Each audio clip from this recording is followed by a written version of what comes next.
যারা সুদখোর আছে, সুদ খায়, এরা মানুষের রক্ত চুষে খায়, এরা হারাম খায়। সুদ দেওয়া হারাম, নেওয়া হারাম, সুদের আদান প্রদান করাও হারাম, সুদের সাক্ষী থাকাও হারাম। সবার এক শাস্তি, সবার এক শাস্তি। আল্লাহর হাবিব সাল্লাল্লাহু আলাইহি ওয়াসাল্লাম বলেন, জিবরাইল এরা কতদিন পর্যন্ত এই শাস্তির মধ্যে থাকবে? জিবরাইল বলেন, ইয়া রাসূলুল্লাহ, ইয়া হাবিবাল্লাহ, কিয়ামত পর্যন্ত এই সুদখোরদের এই শাস্তি থাকবে। কিনারা পাবে না, ওই রক্তের মধ্যে হাবুডুবু হাবুডুবু করবে, কিনারে আসবে, ফেরেশতারা আবার পাথর দিয়ে ঢেলাইয়া আবার মাঝখানে ফেলাই দেবে। কিয়ামতের মাঠে এই সুদখোরদের অবস্থা কিরকম হবে জানেন? আল্লাহর হাবিব সাল্লাল্লাহু আলাইহি ওয়াসাল্লাম বলেন যে কিয়ামতের মাঠে যখন সবাইকে এক জায়গায় করা হবে, তখন একদল মানুষকে দেখা যাবে যে তাদের পেটটা এত বড়, দূর থেকে দেখা যাবে যে তাদের পেটের মধ্যে যেন সাপ দৌড়াদৌড়ি করতেছে। নাউজুবিল্লাহ বলবেন না? দূর থেকে দেখা যাবে এদের পেটের মধ্যে সাপ দৌড়াইতেছে, সাপ। আল্লাহ রাব্বুল আলামিন বলেন, মা ইয়ালফিযু মিন কাওলিন ইল্লা লাদাইহি রাকীবুন আতীদ।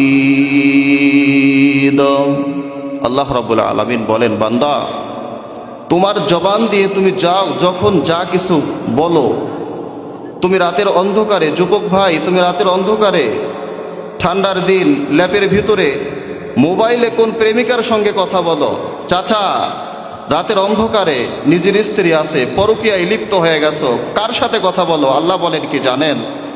মা ইয়ালফিযু মিন কাওলিন ইল্লা লাদাইহি রাকীবুন আতীদ। আপনি গোপনে, প্রকাশ্যে, মানুষের সামনে বা মানুষের পিছনে, যখনই যেই জায়গায় যেই কথাই বলবেন, সব কিছু লিপিবদ্ধ করার জন্য সব সময় আল্লাহ তাআলা ফেরেশতাকে নিয়োজিত করেছেন। এই জন্য আমাদেরকে আমরা যখন কথা বলবো, ভেবেচিন্তে কথা বলবো।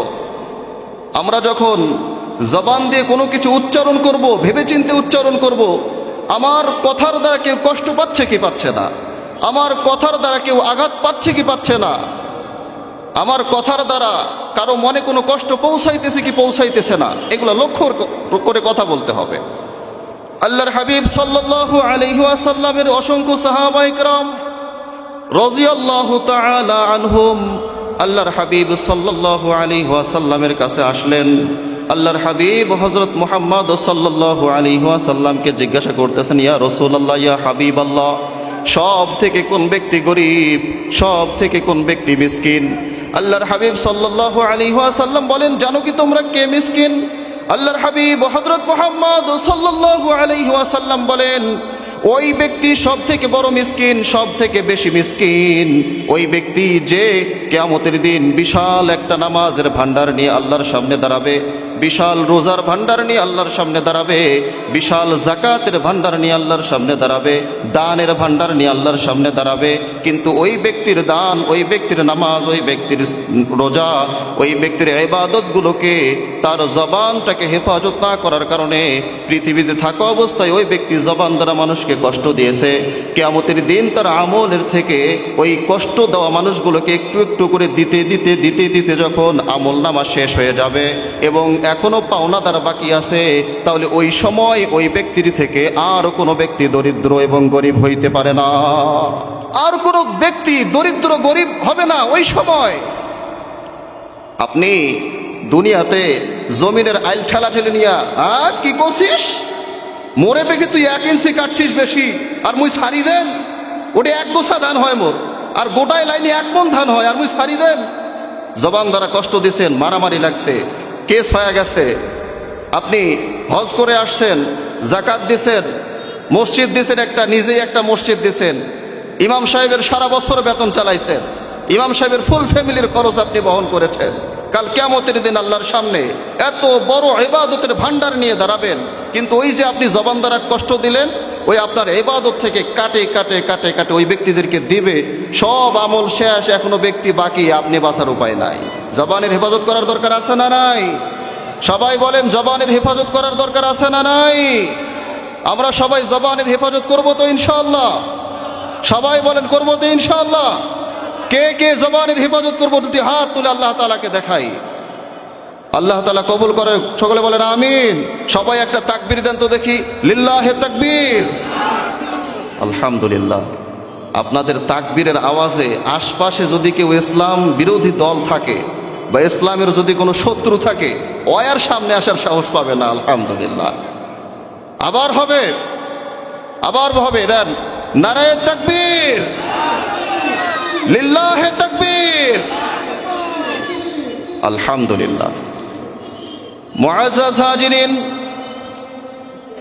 সিয়াহ সিত্তার কিতাবের মধ্যে সহিহুল মুসলিমের 69, 70, 71, 72 নম্বর হাদিসের মধ্যে পয়গম্বর আরবি হযরত মুহাম্মদ সাল্লাল্লাহু আলাইহি ওয়াসাল্লামকে সাহাবায়ে কেরাম জিজ্ঞাসা করলেন।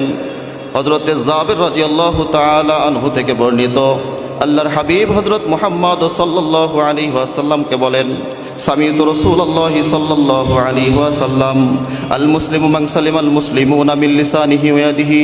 হযরত জাবের রাদিয়াল্লাহু তাআলা আনহু বলেন, সর্বোত্তম মুসলমান হচ্ছে মান সালিমাল মুসলিমুনা মিন লিসানিহি ওয়া ইয়াদিহি, ওই মুসলমান যারা জবান এবং হাতের অনিষ্টতা থেকে অন্য আরেকজন মুসলমান বেঁচে থাকে, নিরাপদে থাকে।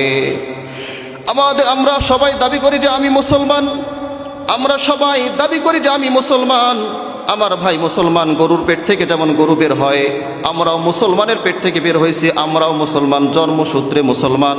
কিন্তু আল্লাহর হাবিব বলেন, প্রকৃত মুসলমান, সঠিক মুসলমান এবং উত্তম মুসলমান হচ্ছে ওই ব্যক্তি যার জবান এবং হাতের খারাপি থেকে অন্য আরেকজন ব্যক্তি নিরাপদে থাকে। এই মুসলমান বন্ধুরা আমার, চিন্তা করে দেখেন, আপনি নিজেকে আজকে প্রকৃত মুসলমান হিসেবে দাবি করতেছেন, আপনি নিজেকে আজকে একজন খাঁটি মুসলমান হিসেবে দাবি করতেছেন, আপনি মানুষের কাছে পরিচয় দেন আমি মুসলমান। আরে একটা ছোট্ট একটা কথা বলে নেই, আমরা আজকে এমন মুসলমান হয়ে গেছি, যদি ইমাম সাহেব সালাম না দেয়, কয় কি হ্যাঁ সালাম দিলেন না কেন ইমাম সাহেব, আমি কি মুসলমান না? বলে কি বলে না? মুয়াজ্জিন সাহেব যদি সালাম না দেয়, মুয়াজ্জিন সাহেব আপনার কি চোখে পড়ে না আমি রাস্তায় দিয়ে যাচ্ছি, আপনি আমাকে সালাম দিলেন না কেন, আমি কি মুসলমান না? বলে কি বলে না? মুআজ্জাজ হাজিরিন, আচ্ছা এই হাদিসের আলোকে আপনারাই বলেন তো যে মুসলমান, প্রকৃত মুসলমান এবং উত্তম মুসলমান হইতে গেলে দুইটা অঙ্গের অনিষ্টতা থেকে অন্য আরেকজন যদি মুসলমান নিরাপদ না থাকে, তাহলে কি সে প্রকৃত মুসলমান? তাহলে আপনারা যারা এখানে বসে আছেন এবং মাইকের আওয়াজ যতদূর পর্যন্ত যায়, আপনারা বলেন, আমাদের এখানে এমন মানুষ নাই যে তার জবান দ্বারা মানুষকে কষ্ট দেয়? আছে না নাই বলেন? আমাদের এখানে এমন মানুষ নাই যে তার হাত দ্বারা মানুষকে আঘাত করে? আছে না নাই? মুআজ্জাজ হাজিরিন, করা যাবে না? হাত দিয়ে আঘাত করা যাবে না? জবান দিয়ে আঘাত করা যাবে না? আরে ভাই, যদি লাঠি দিয়ে আঘাত করেন তো লাঠির আঘাতের জখমটা কিছু সময় পর বা কিছু দিন পর, কয়েক মাস পর মিটে যায়, কিন্তু জবান দ্বারা যদি কাউকে আঘাত করেন, মৃত্যু পর্যন্ত ওই আঘাত আর কখনো মিশে যায় না। ঠিক কিনা বলেন? এই জন্য কাউকে কোনো কথা বলতে হলে ভেবেচিন্তে বলতে হবে, কাউকে কোনো জ্ঞান দিতে গেলেও ভেবেচিন্তে দিতে হবে, কারণ আমার জবান দ্বারা যেন সে কথা, আমার জবানের আওয়াজ শুনে সে যেন কষ্ট না পায়। আমি যে এখানে কথা বলতেছি আপনারা কষ্ট পাচ্ছেন? সবাই বলেন, যারা চুপ করে আছে এরা পাচ্ছে। আমি যে এখানে বলতেছি আপনারা কষ্ট পাচ্ছেন? মুআজ্জাজ হাজিরিন, পয়গম্বর আরবি হযরত মুহাম্মদ সাল্লাল্লাহু আলাইহি ওয়াসাল্লাম নিজের চাচাতো বোন উম্মে হানির ঘরে ঘুমন্ত অবস্থায় আছে। পয়গম্বর আরবি হযরত মুহাম্মদ সাল্লাল্লাহু আলাইহি ওয়াসাল্লাম ঘুমন্ত অবস্থায় আছে। পয়গম্বর আরবি বর্ণনা করেন, এমন সময় দুইজন অথবা বর্ণনার মধ্যে তিনজন ফেরেশতা আমার কাছে আসলো। কিভাবে আসছে? আমি দেখতে পাইলাম যে আমার চাচাতো বোনের ঘরের ছাদটা দুই ভাগ হয়ে গেল, মাঝখান দিয়ে ফাঁকা হয়ে গেল। দেখলাম দুইজন বা তিনজন ফেরেশতা আমার কাছে আসতেছে। জিবরাইল, মিকাইল, ইসরাফিল, কোন বর্ণনায় ইসরাফিল। মুআজ্জাজ হাজিরিন, পয়গম্বর আরবি হযরত মুহাম্মদ সাল্লাল্লাহু আলাইহি ওয়াসাল্লাম বলেন, ফেরেশতারা আমার কাছে আসার পর আমাকে উঠে বসাইলেন। বসানোর পর দেখলাম যে আমি অটোমেটিক দেখলাম যে আমার ঘরের ছাদের যে ফাঁকা জায়গাটা সেটা অটোমেটিক আবার বন্ধ হয়ে গেছে। পয়গম্বর আরবি হযরত মুহাম্মদ সাল্লাল্লাহু আলাইহি ওয়াসাল্লাম বলেন যে ওই ফেরেশতারা আমাকে উঠে বসালেন। বসানোর পর আমাকে বাহিরে নিয়ে গেলেন। বাহিরে নিয়ে যাওয়ার পর আমাকে কাবা শরীফের সামনে নিয়ে গেলেন। কাবা শরীফের সামনে নিয়ে যাওয়া মুসলিম শরীফের বর্ণনা। আল্লাহর হাবিব সাল্লাল্লাহু আলাইহি ওয়াসাল্লাম বলতেছেন, আমি কাবা শরীফের সামনে গেলাম। কাবা শরীফের সামনে গিয়ে আমাকে হাতিমে কাবার কাছে রাখলেন। আমি হাতিমে কাবার সাথে হেলান দিয়ে ঘুমিয়ে গেলাম। হাতিমে কাবা বর্তমান হাজিরা যেই বাইতুল্লাহ শরীফে হজ করার জন্য যায়, ওই বাইতুল্লাহ শরীফের বাহির দিকে দেখবেন ছোট্ট ওয়ালে একটা ব্যারিকেড দেওয়া আছে। ওই ওয়ালটাকে বলা হয় হাতিমে কাবা। মূলত কাবার যেই জায়গাটা আছে, বর্তমানে কিন্তু কাবা বাইতুল্লাহ শরীফ ওই জায়গায় না, বরং বাহিরের যেই অতিরিক্ত অংশটা আছে, এই অংশটা সহ হচ্ছে বাইতুল্লাহর জায়গা। হযরত মুহাম্মদ সাল্লাল্লাহু আলাইহি ওয়াসাল্লাম বললেন, আমি হাতিমে কাবার কাছে গেলাম। হাতিমে কাবার মধ্যে হেলান দিয়ে ঘুম গেলাম। আবার আমাকে ধরে বসাইলেন, আমি আবার বসলাম। আবার একটু পর আবার হেলান দিয়ে ঘুম গেলাম। পয়গম্বর আরবি হযরত মুহাম্মদ সাল্লাল্লাহু আলাইহি ওয়াসাল্লাম বলেন, আমাকে ফেরেশতারা আমাকে চিৎ করে শোয়ালেন। চিৎ করে শোয়ানোর পর আমার বুকটা চিরলেন, বক্ষ বিদীর্ণ করলেন। Open heart surgery. বিজ্ঞান আজকে যে ওপেন হার্ট সার্জারি করে, হার্ট অপারেশন করে, এটা মূলত পয়গম্বর সাল্লাল্লাহু আলাইহি ওয়াসাল্লামের থেকে গবেষণা করে করে তারা আজকে বের করছে। পয়গম্বর আরবি সাল্লাল্লাহু আলাইহি ওয়াসাল্লাম বলেন, আমাকে চিৎ করে শোয়ানো হলো। আমাকে চিৎ করে শোয়ানোর পর আমার বুকটা চিরা হলো। বুকটা চেরার পর দুইটা পাত্র নিয়ে আসা হলো, একটা স্বর্ণের পাত্র, একটা রূপার পাত্র। দুইটা পাত্র নিয়ে এসে আমার বুকটা চিরে কলবটাকে বের করে একটা পাত্রের মধ্যে রাখলেন, এবং ঈমান এবং হিকমত এই দুইটা কোনো বর্ণনায় হিকমত, কোনো বর্ণনায় ঈমান এবং হিকমত দুইটাই আছে। এই দুইটা বাইর করে আরেকটা পাত্রের মধ্যে রাখলেন। ভিতরের আমার সব কিছু ভিতরে জমজমের পানি দ্বারা পরিষ্কার পরিচ্ছন্ন করলেন। পয়গম্বর আরবি সাল্লাল্লাহু আলাইহি ওয়াসাল্লামের এই হাদিসের দিকে লক্ষ্য করে এক শ্রেণীর মানুষ বলে যে পয়গম্বর আরবি সাল্লাল্লাহু আলাইহি ওয়াসাল্লামের যে ভিতরের অংশটা জমজমের পানি দ্বারা পবিত্র করেছে, এই জন্য হাউজে কাউসারের পানির থেকে দামি হচ্ছে জমজমের পানি। মুআজ্জাজ হাজিরিন, পয়গম্বর আরবি হযরত মুহাম্মদ সাল্লাল্লাহু আলাইহি ওয়াসাল্লামের বক্ষ বিদীর্ণ করার পর, পরিষ্কার করার পর কলব এবং ঈমান হিকমত আবার জায়গা মতো রেখে দিলেন। এখন বলেন, ঈমান এবং হিকমত দেখতে কেমন? কলব তো বুঝছি, ঈমান এবং হিকমত কিভাবে রাখছে? ঈমান এবং হিকমত কেমনে দেখছে তারা? ওই সময় তো গবেষণা কম ছিল, এখন গবেষণা বেশি। আমাদের জ্বর আসে না? আপনাদের জ্বর হয়? কার কার জ্বর হয় না দেখি? সবার জ্বর হয় তো সবাই চুপ করে আছেন কেন? জ্বর হয়? আচ্ছা, জ্বর দেখছেন কোনো দিন? কিন্তু ডাক্তারের কাছে গেলে একটা কাঠি ভিতরে দেয় যে এত ডিগ্রি জ্বর আসছে, বলে কি বলে না? কিন্তু ওই সময় ঈমান এবং হিকমত এরকম ছিল, যদি ঈমান এবং হিকমত মাপার কোনো যন্ত্র বের হয় তাহলে বোঝা যাবে যে ঈমান এবং হিকমত কার কতটুকু আছে। এটা আল্লাহু আলাম, আল্লাহ তাআলাই ভালো জানেন। মুআজ্জাজ হাজিরিন, পয়গম্বর সাল্লাল্লাহু আলাইহি ওয়াসাল্লাম বললেন, আমার সামনে একটা বাহন নিয়ে আসা হলো। কোনো বর্ণনায় আসছে যে পয়গম্বর আরবি হযরত মুহাম্মদ সাল্লাল্লাহু আলাইহি ওয়াসাল্লামের সামনে বুরাক নিয়ে আসছে।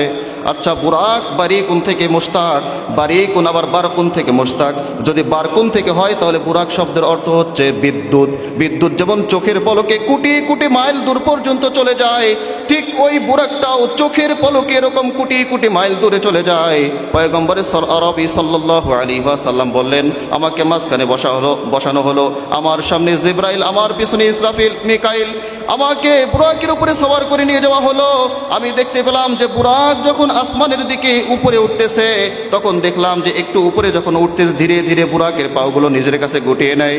বর্তমান আমরা দেখব, যখন প্লেন উপরে ওঠে, নিচে যখন নামে, প্লেনের যে চাকা আছে চাকা নিচে থাকে, কিন্তু যখন প্লেনটা উড়াল দিয়ে আকাশের দিকে চলে যায়, দেখবেন প্লেনের চাকাগুলো ধীরে ধীরে প্লেনের ভিতরে নিয়ে ঢাকনা লাগাই দেয়। কথা বলেন ঠিক কিনা? মুআজ্জাজ হাজিরিন, বর্তমান বিজ্ঞানীরা প্লেন আবিষ্কার করছে ওই বুরাকের দিকে লক্ষ্য করে। বুরাক যেমন উপরে ওঠার সময় তার পাগুলো গুটিয়ে গুটিয়ে নেয়, এমন সময় পয়গম্বর আরবি সাল্লাল্লাহু আলাইহি ওয়াসাল্লাম চললেন।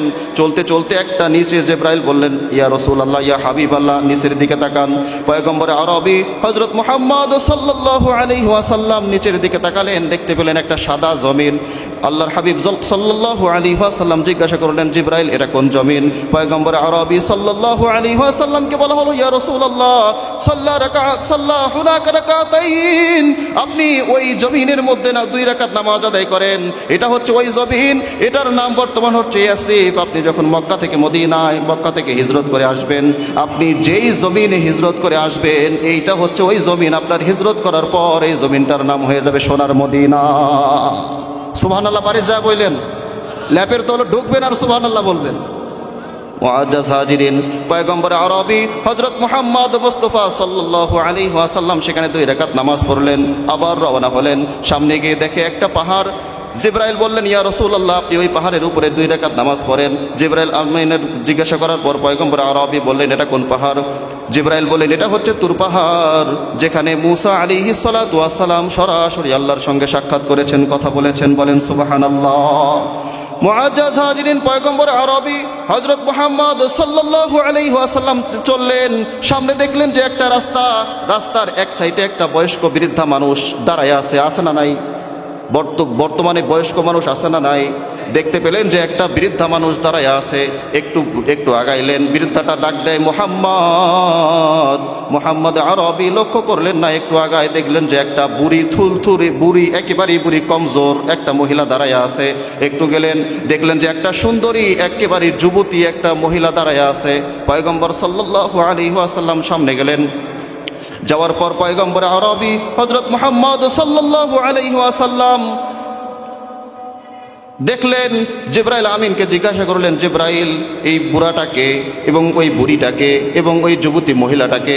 জিবরাইল বলেন, ইয়া রাসূলুল্লাহ আপনি যে বুড়াটাকে দেখেছেন ওই বুড়াটা হচ্ছে আপনার শয়তান, ওই বুড়াটা হচ্ছে শয়তান যে মানুষকে ধোঁকা দিয়ে খারাপ কাজের মধ্যে নিয়ে যায়। আর যে বুড়িটাকে দেখেছেন এই বুড়িটা হচ্ছে দুনিয়া আর বেশি দিন নাই, যায় অবস্থা। এই জন্য আল্লাহ তাআলা দুনিয়ার সঙ্গে আপনাকে সাক্ষাৎ করাইয়া দিলেন। আর একটু দূরে আসার পর আপনি যেই চাকচিক্য সুন্দরী যুবতী একটা নারীকে দেখতে পেলেন, ওই নারীটা হচ্ছে দুনিয়ার সৌন্দর্য, যেই সৌন্দর্যের জন্য আমরা নিজের জীবনটাকে উৎসর্গ করে দিয়েছি। টাকা পয়সা, নতুন নতুন বিল্ডিং ইমারত কেনার জন্য, বিল্ডিং বানানোর জন্য, টাকা ইনকাম করে বাইক কেনার জন্য যেই জীবনটাকে আমরা দুনিয়ার পিছনে উৎসর্গ করতেছি, ওই চাকচিক্য পয়গম্বর আরবি সাল্লাল্লাহু আলাইহি ওয়াসাল্লাম যে দেখলেন একটা চাকচিক্য সুন্দর যুবতী, ওটা হচ্ছে দুনিয়ার সৌন্দর্য। এই জন্য আল্লাহর হাবিবকে বলতেছেন, আপনি ওই তাদের ডাকে সাড়া না দিয়ে ভালো কাজ করছেন। যদি আপনি তাদের ডাকে সাড়া দিতেন তাহলে আপনার উম্মতের একটা দল, আপনার উম্মতরা সবাই নারীদের দিকে বেশি আকৃষ্ট হয়ে যাইত। যদিও আপনার উম্মতের একটা দল নারীদের থেকে আলাদা হয়ে যাবে, একটা দল নারী বিদ্বেষী কারণে, নারী সংযত কারণে আর জাহান্নামের মধ্যে যাবে, কিন্তু আরেকটা দল, তার দলের অন্তরকে আল্লাহ তাআলা বানাবেন আনাজিল হচ্ছে ইনজিলের বহু বচন, অর্থাৎ তারা এমন একটা দল হবে যে তাদের অনুসরণে লাখ লাখ মানুষ আল্লাহর ইবাদতের দিকে ধাবিত হবে। সুবহানাল্লাহ বলবেন না? মুআজ্জাজ হাজিরিন, পয়গম্বর আরবি হযরত মুহাম্মদ সাল্লাল্লাহু আলাইহি ওয়াসাল্লাম সামনে গেলেন। সামনে যাওয়ার পর দেখলেন যে কিছু সংখ্যক মানুষের মাথাগুলোকে বড় বড় বিকট আকৃতির কিছু পাথর দিয়ে তাদের মাথার উপরে আঘাত করা হচ্ছে, তাদের মাথাগুলো চূর্ণ বিচূর্ণ হয়ে যাচ্ছে। আবার ওই পাথরটাকে নিচ থেকে তোলা হচ্ছে, তাদের মাথাগুলো আবার আগের মতো ভালো হয়ে যাচ্ছে, আবার মাথার উপরে মারা হচ্ছে, আবার চূর্ণ বিচূর্ণ হয়ে যাচ্ছে। পয়গম্বর জিজ্ঞাসা করলেন, জিবরাইল এরা কারা? জিবরাইল আমিন জিজ্ঞাসা বললেন, তাকদ্দাম আপনি সামনে চলেন। পয়গম্বর হযরত মুহাম্মদ সাল্লাল্লাহু আলাইহি ওয়াসাল্লাম সামনে গেলেন। দেখতে পেলেন কিছু সংখ্যক মানুষের জবান, কিছু সংখ্যক মানুষের চোয়ালগুলো করাত দিয়ে কাটা হচ্ছে। এই চোয়াল কাটা হচ্ছে, কাটার পর যখন এই চোয়ালে যাচ্ছে, এই চোয়াল আবার আগের মতো হয়ে যাচ্ছে, আবার এই চোয়াল কাটতেছে, আবার এই চোয়াল কাটার পর যখন এই চোয়ালে আসতেছে, আবার এই চোয়াল আগের মতো হয়ে যাচ্ছে। জিবরাইলকে জিজ্ঞাসা করা হলো, জিবরাইল এরা কারা? জিবরাইল আমিন বললেন, তাকাদ্দাম সামনে চলেন। পয়গম্বর আরবি হযরত মুহাম্মদ সাল্লাল্লাহু আলাইহি ওয়াসাল্লাম সামনে গেলেন। দেখলেন যে কিছু সংখ্যক নারী এবং পুরুষ উলঙ্গ অবস্থায় বিশাল একটা আগুনের স্তূপ, ওই আগুনের মধ্যে তারা ধাউ ধাউ করে জ্বলতেছে। তারা আগুন থেকে বের হওয়ার জন্য উপরে হাত বাড়াইতেছে, কিন্তু নিচ থেকে একটা আগুনের বিভীষিকা এসে আবার তাদেরকে নিচের দিকে দাবায় নিয়ে যাচ্ছে। এভাবে তারা আগুনের মধ্যে উলঙ্গ অবস্থায় জ্বলতেছে। পয়গম্বর জিজ্ঞাসা করলো, জিবরাইল এরা কারা? পয়গম্বর আরবি হযরত মুহাম্মদ সাল্লাল্লাহু আলাইহি ওয়াসাল্লামকে বলা হলো, আপনি সামনে চলেন। কিছু দূর যাওয়ার পর দেখলেন যে কিছু সংখ্যক মানুষ আগুন রক্তের সাগরে হাবুডুবু করতেছে। এমন একটা সাগর, যে সাগরের কিনারা একটা সাঁতার কেটে কেটে তারা ওই রক্তের সাগরে সাঁতার কেটে কেটে কিনারায় আসতেছে। কিনারায় যখন আসতেছে, কিনারার মধ্যে একজন মানুষ, একটা ফেরেশতা বিশাল আকৃতির একটা পাথর নিয়ে দাঁড়ায় আছে। তখন আবার তাদের উপরে পাথর নিক্ষেপ করা হচ্ছে। তারা আবার ছিটকে গিয়ে সমুদ্রের মাঝখানে চলে যাচ্ছে। আবার আসতেছে, আবার পাথর মারা হচ্ছে, আবার মাঝখানে যাচ্ছে। আবার আসতেছে, আবার পাথর মারা হচ্ছে, আবার মাঝখানে যাচ্ছে। পয়গম্বরে আরবি হযরত মুহাম্মদ সাল্লাল্লাহু আলাইহি ওয়াসাল্লাম জিজ্ঞাসা করলেন, জিবরাইলেরা কারা? জিবরাইল আমিন বললেন, তাকদ্দাম, আপনি সামনে চলেন। পয়গম্বরে আরবি হযরত মুহাম্মদ সাল্লাল্লাহু আলাইহি ওয়াসাল্লাম সামনে গেলেন। দেখলেন যে কিছু সংখ্যক মানুষের সামনে বিশাল বিশাল ডেক রাখা আছে, বড় বড় ডেক। ওই ডেকের মধ্যে কাঁচা গোশত। তারা ডেকের চতুর সাইডে বসে ওখান থেকে কাঁচা গোশত তুলতেছে এবং খাচ্ছে, তুলতেছে এবং খাচ্ছে। মুআজ্জাজ হাজিরিন, পয়গম্বর জিজ্ঞাসা করলো, জিবরাইল এরা কারা? জিবরাইল আমিন বললেন, ইয়া রাসূলুল্লাহ, ইয়া হাবিবাল্লাহ, আপনি যে শুরুতে একদল মানুষকে দেখেছেন যে তাদের মাথাগুলোকে পাথর দ্বারা আঘাত করা হচ্ছে এবং তাদের মাথাগুলো চূর্ণ বিচূর্ণ হয়ে যাচ্ছে, আবার পাথর নিচ থেকে উঠানোর সাথে সাথে তাদের মাথা আবার আগের মতো হয়ে যাচ্ছে, এরা হচ্ছে বেনামানজিন দল, যারা দুনিয়াতে জীবন্ত থাকা অবস্থায় নামাজ বাদ দিয়ে অশ্লীল বেহায়াপনা এবং নিজের জীবিকা নির্বাহের কাজে ব্যস্ত ছিল। বেনামানজি নামাজ আদায় করে নাই। বেনামানজির শাস্তি, বেনামানজি যারা যারা নামাজ পড়ে না, এদের শাস্তি হচ্ছে যে আল্লাহ তাআলা এদেরকে শাস্তি এমনভাবে শাস্তি দিয়েছেন। দেখেন, লক্ষ্য করেন, মনে করেন এটা একটা পাথর, আমার কাছে একটা বেনামানজি বসে আছে, আমি পাথরটাকে তুললাম, আবার মাথাতে একটা বাড়ি দিলাম, তার মাথাটা 4 টুকরা হয়ে গেল, পাথরটা নিচে পড়ছে। আবার পাথরটা এভাবে নিচ থেকে তুলতে তুলতে তার মাথা আবার আগের মতো হয়ে গেল, আবার বাড়ি দিলাম, আবার ফাটলো, আবার নিচে পড়ছে, আবার তুললাম, আবার আগের মতো হয়ে গেল, আবার বাড়ি দিলাম। ঠিক বেনামানজি যারা হবে কাল কিয়ামতের দিন, অর্থাৎ মৃত্যুর পরপরই আল্লাহ তাআলা বেনামানজির শাস্তি, এই যে তারা দাঁড়ায় থাকবে, ফেরেশতারা তাদের উপরে পাথর মারবে, মাথা চূর্ণ বিচূর্ণ হয়ে যাবে, পাথর নিচে পড়বে, আবার তুলবে, আবার মাথার উপরে মারবে, আবার চূর্ণ বিচূর্ণ হয়ে যাবে। জিবরাইলকে জিজ্ঞাসা করা হলো, জিবরাইল, এই শাস্তিটা বেনামানজির কতদিন পর্যন্ত থাকবে? জিবরাইল বলেন, ইয়া রাসূলুল্লাহ, কিয়ামত পর্যন্ত বেনামানজিদের এই শাস্তি জারি থাকবে। মুআজ্জাজ হাজিরিন, যারা নামাজ পড়ি না, নামাজের সময় চায়ের দোকানে বা খেলার মাঠে মণিহারি পট্টিতে বসে সময় কাটাই, স্কুলের সামনে সময় কাটাই, আজ থেকে নিয়াত করি যে আজকের রাতের ফজর থেকে ইনশাআল্লাহ 5 ওয়াক্ত নামাজ পড়বো জামাতের সাথে ইনশাআল্লাহ। কে কে রাজি আছি? দুহাত তুলে আল্লাহ তাআলাকে দেখান। নামাজ পড়বেন তো? সবাই বলেন, পড়বেন তো? নামাজ আদায় করবেন তো? পরিবারকে নামাজ পড়ার নির্দেশ দিবেন তো? এখানে ওয়াদা করে যাচ্ছেন, রাত্রে তো হারাই যাবে না তো? হারাবে নাকি? ফজরে পাওয়া যাবে তো? সবাই বলেন, ফজরে পাওয়া যাবে তো? দেখা যাবে। আমি কিন্তু এলাকার ইমাম সাহেব, আমার এলাকায় কে কে আছেন আমি দেখতেছি, দেখা যাবে ফজরে পাওয়া যায় কি না। মিয়া ভাই, মুআজ্জাজ হাজিরিন, জিবরাইল আমিন পয়গম্বর হযরত মুহাম্মদ সাল্লাল্লাহু আলাইহি ওয়াসাল্লামকে বললেন, ইয়া রাসূলুল্লাহ, ইয়া হাবিবাল্লাহ, আপনি ওই যে একদল মানুষকে দেখলেন, তাদের চোয়ালগুলোকে করাত দিয়ে কাটা হচ্ছে। এরা হচ্ছে দুনিয়ার ওই সমস্ত মানুষ যারা দুনিয়াতে মিথ্যা প্রচার করত। কি করত? মিথ্যা প্রচার করত। একটা কথা, মিথ্যা প্রচার হয়েছে একটা, বলে আরেকটা, এরকম আছে না নাই? মিথ্যা প্রচার করে কি করে না? স্যাটেলাইট টিভি, ইন্টারনেট, ইউটিউব, এগুলোর মধ্যে এখন বর্তমানে বেশি মিথ্যার প্রচারণা আছে না নাই বলেন?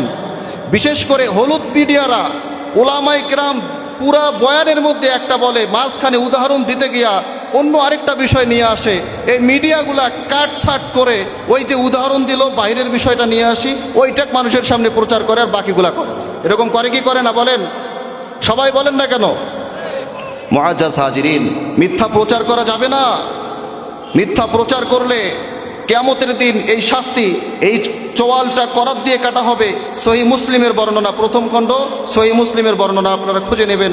এই চোয়ালটা কাটা হবে, কাটার পর যখন এই চোয়ালে আসবে, এই চোয়ালটা আবার লেগে যাবে। এই চোয়ালটা কাটা হবে, এই চোয়ালটা কাটার পর যখন এই চোয়ালে আসবে, এই চোয়ালটা আবার লেগে যাবে। আল্লাহর হাবিব জিজ্ঞাসা করল, জিবরাইলকে বলল, জিবরাইল, এই শাস্তিটা কতদিন পর্যন্ত থাকবে? জিবরাইল আমিন বললেন, ইয়া রাসূলুল্লাহ, কিয়ামত পর্যন্ত তাদের এই শাস্তিও জারি থাকবে। কিয়ামত পর্যন্ত তাদের চোয়াল কাটা হবে, আবার জাম লাগবে, আবার কাটা হবে। আচ্ছা, বত্তা মানুষের যদি চোয়াল করাত দিয়ে কাটা হয়, করাত দিয়ে গাছ কাটে না, দাঁতগুলো কি সোজা না বাঁকা? করাতের দাঁত আঁকা বাঁকা না সোজা? ওই আঁকা বাঁকা করাত দিয়ে যদি মানুষের চোয়াল কাটা হয়, ওই কি জীবিত থাকবে? লা ইয়ামুতু ফিহা ওয়া লা ইয়াহইয়া, কিন্তু ওখানে তো মরণও নাই। ওখানে একবার জীবিত হবে আর মরবে না। শাস্তি, চোয়াল দিয়ে কাটবে, জীবিত থাকবে, মরবে না। মনে করছেন যে দুনিয়াতে আঘাত পাইলে মানুষ মরে, ওখানেও এত শাস্তি দিবে আমি মরে যাব? না না, ওই আশা করিয়া রাইতত ঘুমান না। ওখানে চোয়াল কাটা হবে কিন্তু কারো মৃত্যু হবে না। লা ইয়ামুতু ফিহা, ওখানে মৃত্যু নাই। মিথ্যা প্রচার করা যাবে? সবাই বলেন মিথ্যা কথা বলা যাবে, মিথ্যা প্রচার করা যাবে, মিথ্যা সংবাদ মানুষকে জানানো যাবে। করব আজ থেকে ইনশাআল্লাহ, বাদ দিব না করব? সবাই বলেন বাদ দিব না করব? যুবক ভাই যারা আছেন, আপনারা ফেসবুকের মধ্যে মিথ্যা প্রচার করেন, আজ থেকে তওবা করেন। ফেসবুক, ইন্টারনেট, ইউটিউব, কোথাও কোনো মাধ্যমে আমরা মিথ্যা প্রচার, সবাই বলেন না কেন মিথ্যা প্রচার? মুআজ্জাজ হাজিরিন, পয়গম্বর আরবি হযরত মুহাম্মদ সাল্লাল্লাহু আলাইহি ওয়াসাল্লামকে বলা হলো, ইয়া রাসূলুল্লাহ, ইয়া হাবিবাল্লাহ, আপনি একটু আগে দেখলেন যে একলা উলঙ্গ নারী এবং পুরুষ আগুনের মধ্যে দাউ দাউ করে জ্বলতেছে। এরা হচ্ছে আমরার উম্মতের ওই সমস্ত মানুষ যারা দুনিয়াতে থাকা অবস্থায় পরকীয়ায় লিপ্ত ছিল। কোন কিয়ায়? আছে না নাই? আছে না নাই? ধীরে কোন কেনে? আছে না নাই?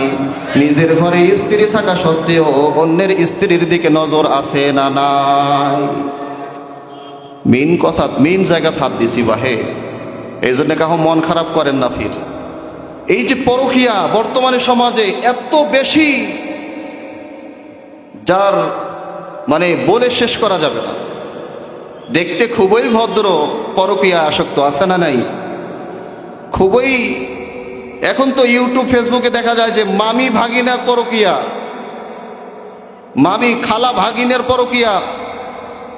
আল্লাহ তাআলা আমাদের সকলকে এসব কাজ থেকে হেফাজত করেন, বলেন আমিন। যারা এখন এগুলোর মধ্যে লিপ্ত আছেন তারা এগুলোর থেকে তওবা করে ফিরে আসেন, কারণ এগুলোর শাস্তি হচ্ছে উলঙ্গ অবস্থায় আগুনের মধ্যে জ্বলতে হবে। আল্লাহর হাবিব জিবরাইলকে বলল, জিবরাইল, এদের শাস্তি এটা কতদিন পর্যন্ত থাকবে? কতদিন?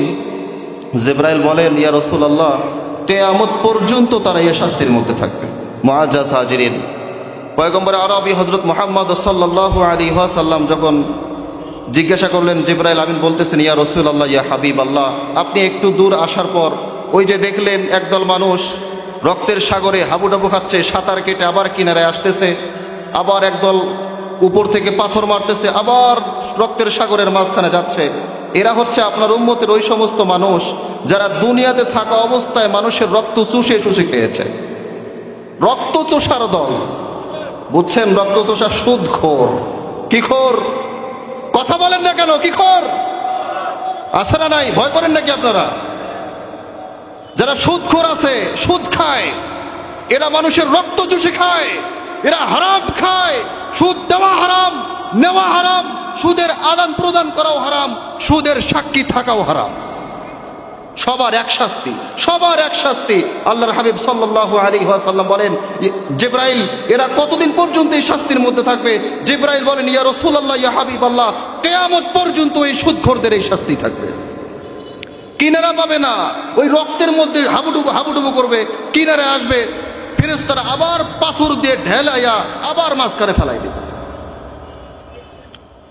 কিয়ামতের মাঠে এই সুদখোরদের অবস্থা কিরকম হবে জানেন? আল্লাহর হাবিব সাল্লাল্লাহু আলাইহি ওয়াসাল্লাম বলেন যে কিয়ামতের মাঠে যখন সবাইকে এক জায়গায় করা হবে, তখন একদল মানুষকে দেখা যাবে যে তাদের পেটটা এত বড়, দূর থেকে দেখা যাবে যে তাদের পেটের মধ্যে যেন সাপ দৌড়াদৌড়ি করতেছে। নাউজুবিল্লাহ বলবেন না? দূর থেকে দেখা যাবে এদের পেটের মধ্যে সাপ দৌড়াইতেছে, সাপ। এদেরকে দেখলেই চেনা যাবে। সুদ দিবেন, সুদ দিবেন, সুদ নিবেন, সুদের সাক্ষী থাকবেন। এখন একটা মেইন পয়েন্টে আসি। এখানে যারা আছেন বলেন তো, কে কে এনজিওর সাথে যুক্ত না? এনজিও কি? আপনি যুক্ত না? আলহামদুলিল্লাহ, একজনকে পাওয়া গেছে। আরো একজন, দুইজন, তিনজন, আলহামদুলিল্লাহ। এখন পর্যন্ত সুদ ছাড়া মানুষ আছে। আলহামদুলিল্লাহ বলেন না কেন? জোরে বলেন না আলহামদুলিল্লাহ। সুদ ছাড়া এখন পর্যন্ত মানুষ আছে আলহামদুলিল্লাহ, কিন্তু ভাই এই যে এনজিওরা ঋণ দেয়, এই ঋণ নেওয়া সুদ। এই ঋণ নিতে গেলে একজনকে সাক্ষী রাখতে হয়, ওই সাক্ষী দেওয়াও সুদ। ঋণ নিবেন না, ঋণের সাক্ষী থাকবেন না, সুদ খাবেন না, সুদ দিবেন না, সুদের সাক্ষী থাকবেন না। আল্লাহ তাআলা আমাদের সকলকে হারাম খাওয়া থেকে, হারাম ইনকাম থেকে হেফাজত করেন। সকলে বলেন আমিন, সবাই বলেন আমিন। মুআজ্জাজ হাজিরিন, পয়গম্বর আরবি হযরত মুহাম্মদ সাল্লাল্লাহু আলাইহি ওয়াসাল্লাম একটু দূরে আসলেন। আসার পর জিবরাইল আমিন বললেন, ইয়া রাসূলুল্লাহ, ওই যে আপনি দেখলেন যে একদল মানুষের সামনে একটা ডেক রাখা হয়েছে, ডেকের মধ্যে কাঁচা গোশত, চতুর সাইডে তারা বসে বসে উলঙ্গ অবস্থায় ওখান থেকে গোশত তুলতেছে আর খাচ্ছে, তুলতেছে আর খাচ্ছে। এরা জানেন আপনার কোন উম্মতের দল? এরা হচ্ছে আপনার ওই উম্মতের দল যারা দুনিয়াতে থাকা অবস্থায় নিজের জবানের হেফাজত না করে অন্য ভাইয়ের গীবতে লিপ্ত ছিল। গীবত করা মানে অন্য আরেকজন মুসলমান ভাইয়ের কাঁচা গোশত চিবিয়ে চিবিয়ে খাওয়া। গীবত করেন না আপনারা? চায়ের দোকান, বিশেষ করে চায়ের দোকান, এই চায়ের দোকানগুলোতে বেশি গীবত হয়। আমি বাজারে থাকি, আমি বাজারে হোটেলগুলোতে নাস্তা করতে যাই, দেখি বিভিন্ন সময়ে এই গীবতের ডালি নিয়ে তারা বসে থাকে। করা যাবে? করা যাবে? মহিলারা, পর্দার আড়ালের মা বোনেরা যারা আছেন, এদের ভিতরে এই রোগটা সবচেয়ে বেশি। আল্লাহ তাআলা আমাদের সকলকে এই গুনাহগুলো থেকে হেফাজতে রাখেন। সকলে বলেন আমিন।